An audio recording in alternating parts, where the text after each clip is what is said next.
From the 1011 Now streaming studio, this is The Night Beat. Sponsored by Pella Windows and Doors of Lincoln. Good evening, I'm Jessica Blum with your headlines for Thursday, November 13th. We start tonight with the Lancaster County Sheriff's Office releasing more information about a crash south of Lincoln Wednesday evening that killed 2 people and injured another. Deputies say Patrick and Penny Hawley of Firth were killed in the crash.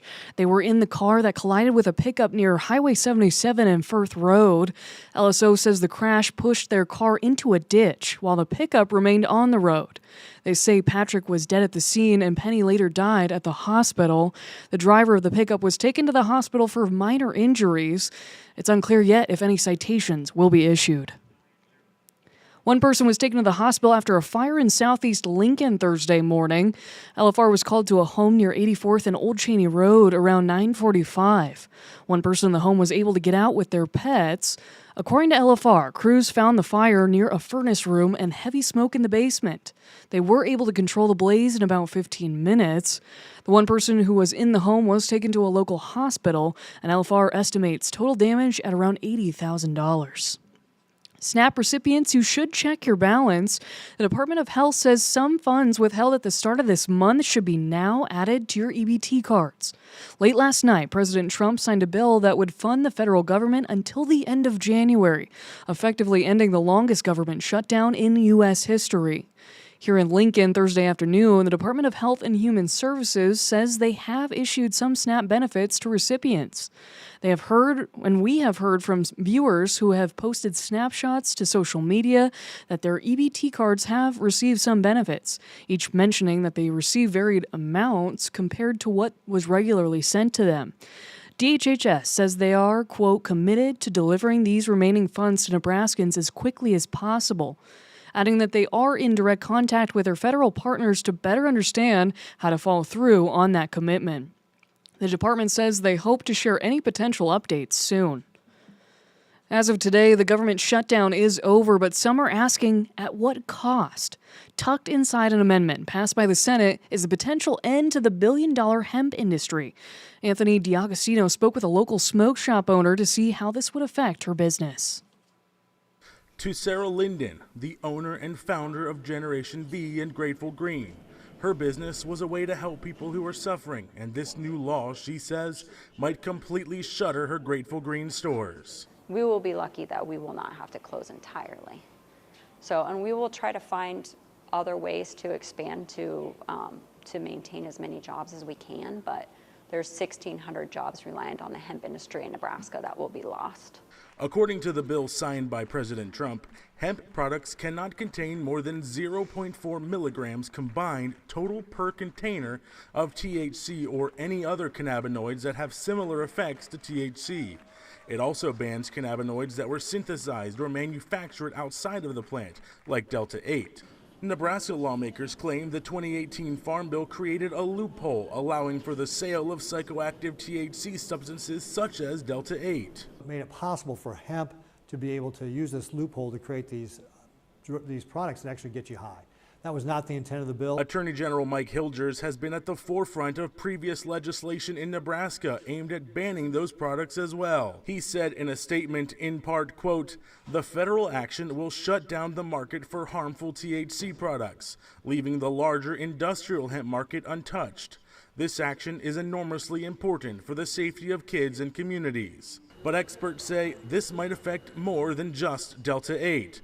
According to a hemp expert I spoke with, due to the naturally occurring THC in hemp, in order to get under the 0.4 milligrams limit, there could only be 10 milligrams of CBD per container, while most creams people use for different forms of relief are between 300 to 3,000 milligrams of CBD. It's very unfortunate because there's hundreds of thousands, probably millions of people in the United States that are using these products and seeing real medical benefits from them that are now going to be forced to go back to like pharmaceutical drugs. The law is set to go into effect next November. Reporting in Lincoln, Anthony D'Agostino, 1011 News. Thank you for that story, Anthony. In other news, Mayor Leary and Gaylor Baird and other city officials cut the ribbon on Thursday for a new reuse store that will help curb hazardous waste in the area. In partnership with Lincoln Lancaster County Health Department and the Nebraska Environmental Trust, the city is introducing Good to Go. Good to Go works in conjunction with the city's hazardous waste center, Has to Go. It's where residents drop off household hazardous waste to be disposed of safely. Typically, the waste would end up in the landfill, but the Good to Go reuse store saves products in their original packaging that have plenty of life left in them and offers them to the community for free. We see a lot of product that are coming in that really could be reused versus ending up in the landfill. So sometimes with really toxic materials, we don't want that going into the landfill because it could go up into the air, it could go down into the soil, could leach into water sources. So we just are doing everything we can to think of as far as how to divert that from the landfill. The health department says waste facilities that implement reuse stores saw a 10% increase in recycled hazardous material. Lincoln's Good to Go reuse store will kick off tomorrow from 9 a.m. to 1 p.m. It is located just north of the intersection of 48th and Superior, and normal operating hours will be the same as the Has to Go facility. Switching gears now to Husker sports, Nebraska setter Bergen Riley is a two-time All-American. She's well on her way to receiving the award a third time. In fact, she may be this year's National Player of the Year. Riley engineers Nebraska's high-powered offense, which has a nation-best .348 hitting percentage. Riley averages more than 10 assists per set, and she spread out the Huskers' attack, leaving defenders guessing where the ball will go in each rally. You haven't seen any dips in our offense, and besides just her setting, she's always in the top leading the team in digs, and she's blocking great. She's one of our better servers, so I just think that being the complete player is something that's really important to our team. She's obviously one of the best setters in the country, and I think she's proving that, and she deserves all the recognition that she's getting because she's put in that work, and she's helping our team be super successful. Coaches and teammates say Riley is taking more risks this season. It's made her a dynamic setter. Plus, she's thrived under first-year head coach Danny Busboom Kelly. The junior is the only setter on the list of semifinalists for the ABCA National Player of the Year. To Husker men's basketball now, the Sanford Pentagon is an old-fashioned venue, and appropriately, the Huskers will wear throwback uniforms when they play in Sioux Falls on Saturday.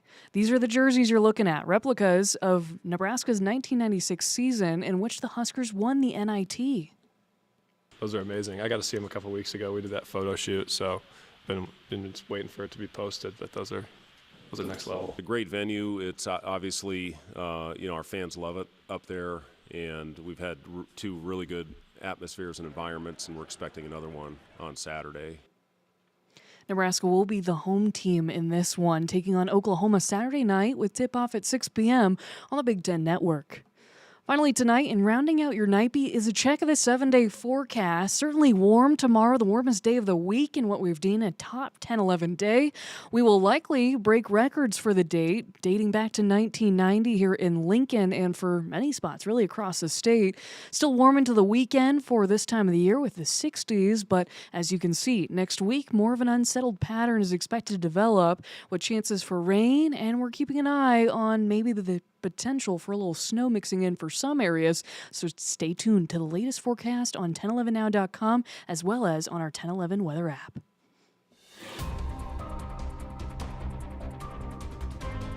You've been listening to The Night Beat. Sponsored by Pella Windows and Doors of Lincoln. Watch, listen, and stream on the 1011 app on YouTube or wherever you get your podcasts.